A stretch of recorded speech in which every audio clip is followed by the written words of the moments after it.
Hello, আসসালামু আলাইকুম। চলে আসলাম আরেকটা নতুন ভিডিও নিয়ে।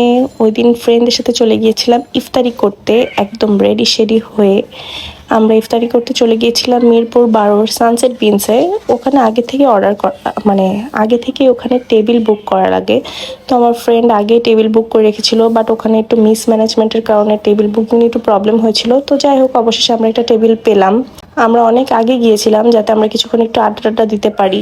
এই যে আমরা বসে বসে কি করব না করব হুদাই এত টায়ার্ড ছিলাম যে আমরা দাঁড়িয়ে যে একটু পিকচার তুলবো সেই এনার্জি আমাদের ছিল না। আমাদের আগে টার্গেট ছিল যে ইফতারির টাইম হোক, ইফতারি করব, দেন আমরা ছবি টবি তুলবো।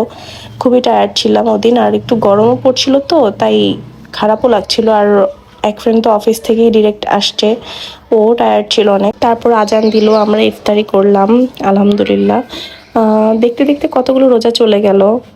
আজকে মনে হয় 22তম রোজা আমি ভয়েস ওভারটা যেদিন দিচ্ছি, আর এই ভিডিওটা তারও 2-3-4 দিন আগের ভিডিও। তো আমরা ইফতারি করে ওখানে কিছুক্ষণ ছবি টবি তুলে রিক্সা নিয়ে চলে গিয়েছিলাম শাগুফতাতে চা খেতে। আমার এক ফ্রেন্ড ওখানকার একটা দোকান খুব ভালো ছিল, ওখানকার চাটা নাকি অনেক মজা। দেন ওখানে বসে আমরা চা খেলাম, কিছুক্ষণ আড্ডা দিলাম। আমার আবার ওই দিন এত ঠান্ডা লেগেছিল, আমি হাঁচির উপর হাঁচি দিচ্ছিলাম। দেখে আমার ফ্রেন্ড গরম পানিতে কি জানি মাল মশলা মিশায়ে আঙ্কেলকে বললো বানায় দিতে। ওইটা খেয়ে আমি দেখলাম অনেকটা রিলিফ লাগছিল আমার। আমি যদিও লাল চা পছন্দ করি না, আমি লাল চা ওই দিনও খাই নাই। দুধ চা খাওয়ার পর দেন আমি এই গরম পানিটা খেয়েছিলাম, খাওয়ার পর অনেক ভালো লাগছিল।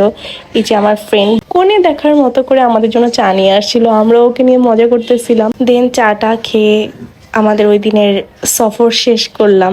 ফ্রেন্ডরা একসাথে হলে এত ভালো লাগে, এই টাইমগুলো যে কেন এত দ্রুত চলে যায়। যাই হোক, আবার দেখা হবে হয়তো ঈদের পরে।